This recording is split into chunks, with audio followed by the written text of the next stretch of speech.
नमस्कार दोस्तों, आज के इस वीडियो में देखते हैं डॉकर वॉल्यूम्स के बारे में। अगर कोई डेवलपर है और वो फास्ट डेवलपमेंट करना चाहता है कंटेनर्स के ऊपर तो ये वीडियो आखिर तक ज़रूर देखना। एक तरीका शेयर करूँगा जिससे थोड़ी बहुत हेल्प हो जाएगी डेवलपमेंट में।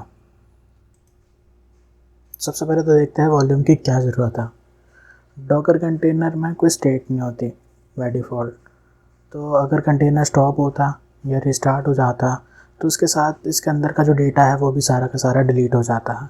अगर वापस से कंटेनर क्रिएट करोगे तो ये डेटा यूज़ करने के लिए नहीं मिलेगा, नया डेटा जनरेट होगा। अगर तुम डेटाबेस चला रहे हो या फिर कोई भी स्टेटफुल एप्लीकेशन चला रहे हो तो ये चीज़ बिल्कुल गलत है। एक स्टेट मेंटेन करना हमें बहुत ज़्यादा ज़रूरी चीज़ है। वॉल्यूम्स हमें एक स्टेट मेंटेन करने के लिए हेल्प करता है। अगर मैं कुछ स्टेटफुल एप्लीकेशंस का एग्जांपल लूँ तो जैसे डेटाबेसेस हो गया, जेनकिन्स हो गया, गिटलैब हो गया और बहुत सारे होते हैं। डेटाबेस में अगर कोई एग्जांपल ले तो पोस्टग्रेसक्यूएल हो गया, माईसीक्वल हो गया। वॉल्यूम्स के कुछ एडवांटेजेस हैं, कुछ डिसएडवांटेजेस भी हैं। एडवांटेजेस में जैसे डेटा परसिस्टेंट होगा, मतलब परमानेंट होगा, बार बार यूज़ कर सकता है। मल्टीपल कंटेनर्स के बीच में हम डेटा को शेयर कर सकते हैं और डेटा मैनेज करना आसान हो जाता है, जैसे बैकअप लेना, रिस्टोर करना। डिसएडवांटेज में क्या आता है कि तुम डेटा को किसी वॉल्यूम में डाल रहे हो तो वो एक पोटेंशियल सिक्योरिटी रिस्क हो सकता है। अगर वो वॉल्यूम किसी हैकर के हाथ में लग गया तो फिर वो वहाँ से डेटा निकाल सकता। परफॉर्मेंस इशू आएगा। कंटेनर्स रैम के अंदर चलते हैं और डेटा जो तुम्हारा है वो हार्ड डिस्क में स्टोर होगा, तो फिर जो हार्ड डिस्क का लैग है वो आएगा ही आएगा। और लास्ट है कॉम्प्लेक्सिटी। अगर तुम वॉल्यूम्स भी इंक्लूड कर रहे हो डॉकर कंटेनर्स के साथ तो सिस्टम थोड़ी बहुत कॉम्प्लेक्स हो जाती है। तो वॉल्यूम्स एंड बाइंड बाउंड्स। अब हम वॉल्यूम्स को यूज़ कैसे करेंगे किसी सिस्टम में। तो अगर हमारा होस्ट है, उसके अंदर कंटेनर्स चल रहा है, तो बाइंड बाउंड और वॉल्यूम ये दोनों फाइल सिस्टम के ऊपर काम करता है। इसका मतलब ये दोनों सेकेंडरी स्टोरेज के ऊपर काम करेंगे, ये परमानेंट डेटा रहेगा। और अगर तुम्हें मेमोरी के ऊपर कुछ वॉल्यूम क्रिएट करना है तो टेम्प एफ माउंट एक आता है जो कि सिर्फ मेमोरी के ऊपर काम करेगा, ये नॉन परसिस्टेंट डेटा होता है। तो बाइंड बाउंड और वॉल्यूम में डिफरेंस क्या है। बाइंड बाउंड जो है वो ऑपरेटिंग सिस्टम के डायरेक्टरी स्ट्रक्चर पर डिपेंड करेगा, और जो वॉल्यूम्स है ये कम्प्लीटली डॉकर मैनेज करता। अगर लेट से हमारा application non persistent data generate करता है तो टेम्प एफ हम माउंट करें तो ज़्यादा एफिशिएंट होगा। अब रैम में डेटा है तो परफॉर्मेंस भी इंक्रीज़ होगी। अब बात करते हैं कुछ कमांड्स की जो कि हमें वॉल्यूम्स का इस्तेमाल करने के लिए हेल्प करेंगी। CLI के थ्रू अगर आप इस्तेमाल करते हो तो डॉकर रन -v के आगे 3 अलग अलग टाइप के ऑप्शंस है। एक तो कंटेनर पाथ है, अगर सिर्फ -v और फिर कंटेनर के अंदर का पाथ देते हो तो एक एनोनिमस वॉल्यूम जनरेट हो जाएगा और वो उस पाथ से मैप हो जाता, और जो भी डेटा स्टोर करोगे वो उस एनोनिमस वॉल्यूम में आता। इस एनोनिमस वॉल्यूम को तुम नेम दे सकते हो। अगर तुम वॉल्यूम नेम कोलन फिर कंटेनर का पाथ देते हो, जैसे कि दूसरा ऑप्शन में दिखाया है। तीसरा ऑप्शन हमारा होस्ट का पाथ देता है। अगर होस्ट का पाथ एंटायर पाथ तुमने मेंशन करा तो उस पर्टिकुलर डायरेक्टरी स्ट्रक्चर में तुम्हारे कंटेनर के अंदर का डेटा स्टोर होगा। अगर ज़्यादा एक्सप्लिसिट ऑप्शन चाहिए तो फिर हम माउंट इस्तेमाल कर सकते हैं। अगर डॉकर फाइल की बात करें तो वॉल्यूम फिर उसके बाद कंटेनर के अंदर का पाथ, तो इसके थ्रू हम वॉल्यूम्स को एक एनोनिमस वॉल्यूम जनरेट कर पाएंगे और उसको कंटेनर के किसी पाथ से मैप कर पाएंगे। अभी हम पोस्टग्रेस की इमेज ढूंढ रहे हैं। डॉकर हब पे जाके पोस्टग्रेस की ऑफिशियल इमेज लेता है और इस इमेज को पुल करने के लिए ये कमांड इस्तेमाल करेंगे, डॉकर पुल पोस्टग्रेस। अगर इसके नीचे जाके देखोगे तो एक कमांड मेंशन करी यहाँ पर, जहाँ पे -v का ऑप्शन करा है। ठीक है, ये तीसरे तरीके से माउंटिंग कर रहा है, /custom/mount और उसके बाद एक कंटेनर के अंदर की लोकेशन है। ये मैंने वही कमांड लिखी है। अब इसमें से /custom/mount हम अपडेट कर देंगे। यहाँ पे कुछ भी दे सकते हो, मैं यहाँ पर my/data दे देता हूँ, इसको रन कर देता। अगर डॉकर डेस्कटॉप पे चेक करें तो एक कंटेनर बन गया होगा सम पोस्टग्रेस करके। इसे सिलेक्ट करता,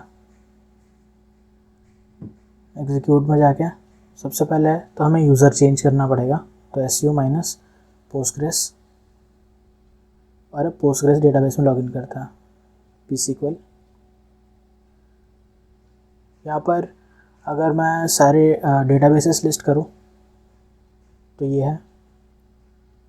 और अगर कोई एक नया डेटाबेस क्रिएट करता है तो फिर वो इस स्टेट में चेंज हो जाएगा। डेटाबेस क्रिएट होगा, वापस लिस्ट करा, ये रहा MyDB। बाइंड माउंट देख रहे हो कि my/data पे है। अब इसको डिलीट कर देते हैं कंटेनर को। कंटेनर क्या है, इसका डेटा भी चले जाना चाहिए था, जो हमने चेंज करा वो भी चले जाना चाहिए था।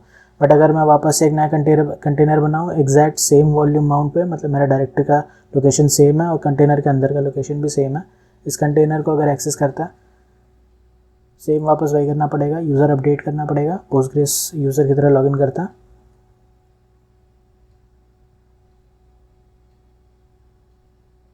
और डेटाबेस से चेक करें तो MyDB है यहाँ पर। इसे हमने डिलीट कर दिया कंटेनर को। अगर मैं यहाँ से वॉल्यूम का ऑप्शन हटा देता हूँ, मतलब मैं कोई माउंट नहीं लगाता, सीधे सीधे कंटेनर चला देता हूँ पोस्टग्रेस का, तब क्या होता, एग्जैक्ट में जाके वापस वही चीज़ चेक करेंगे।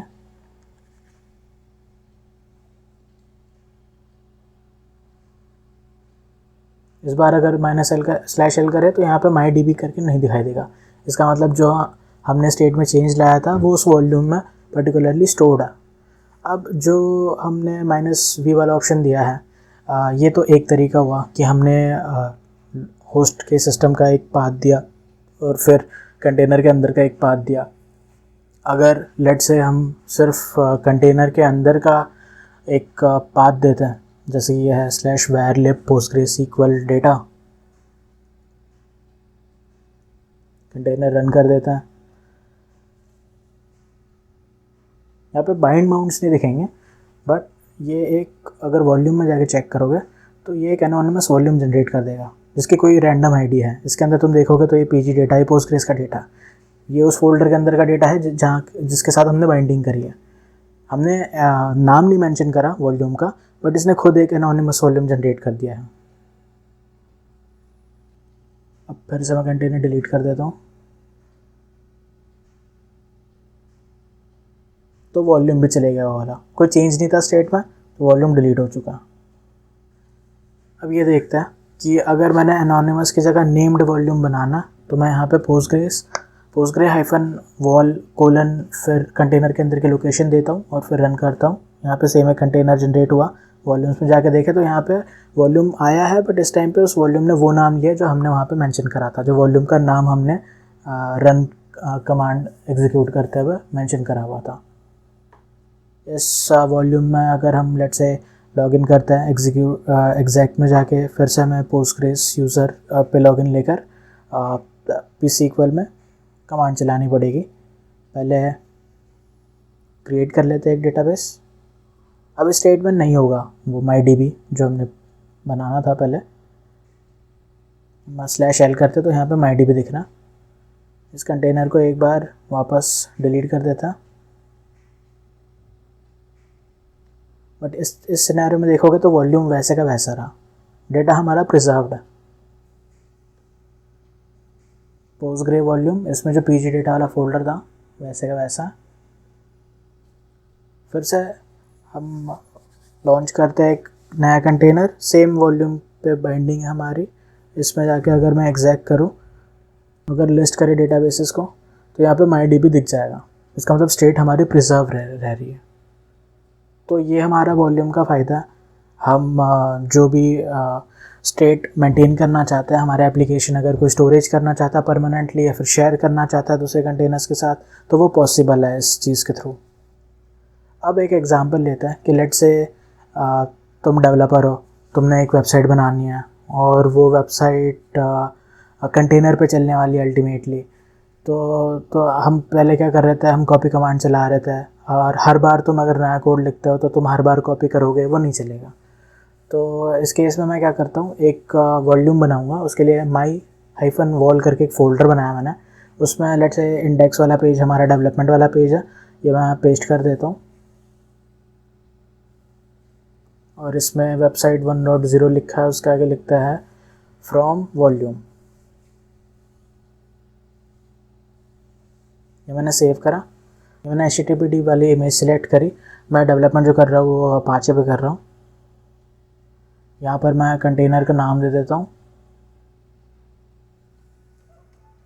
होस्ट पोर्ट 8080, होस्ट का पाथ। अब होस्ट का पाथ, कंटेनर का पाथ, होस्ट, ये दोनों देने पड़ेंगे मेरे को। कंटेनर का पाथ पता है हमें, होस्ट का पाथ जो माई वॉल्यूम वाला फोल्डर है इसका कॉपी पाथ करना। पूरा पाथ चाहिए हमें, रिलेटिव पाथ नहीं चाहिए। पूरा पाथ मैं यहाँ पे पेस्ट कर देता हूँ। जो कंटेनर का पाथ है वो भी कॉपी कर लेता हूँ और यहाँ पर पेस्ट कर देता हूँ। अगर इसको रन करें तो इसने एक एरर दे दी। जो इमेज का नाम हमने दिया है वो नाम में स्पेस नहीं होना चाहिए, सॉरी जो कंटेनर का नाम है उसमें स्पेस नहीं होना चाहिए, तो वेब -dev कर लेता है, 8080 पोर्ट देता है। होस्ट का पाथ वही, माई वॉल्यूम का copy path, entire path, relative path नहीं करना है। और कंटेनर पाथ जो कंटेनर की इमेज के अंदर का पाथ है वो देता है और रन कर देता है। अभी एग्जीक्यूशन में आ गया। 8080 पोर्ट पे अगर हम जाए तो यहाँ पे लिख रहा है वेबसाइट वर्जन 1.0 फ्रॉम वॉल्यूम, मतलब वॉल्यूम के अंदर की जो index.html फाइल है ये हमारी एग्जीक्यूट हो रही है।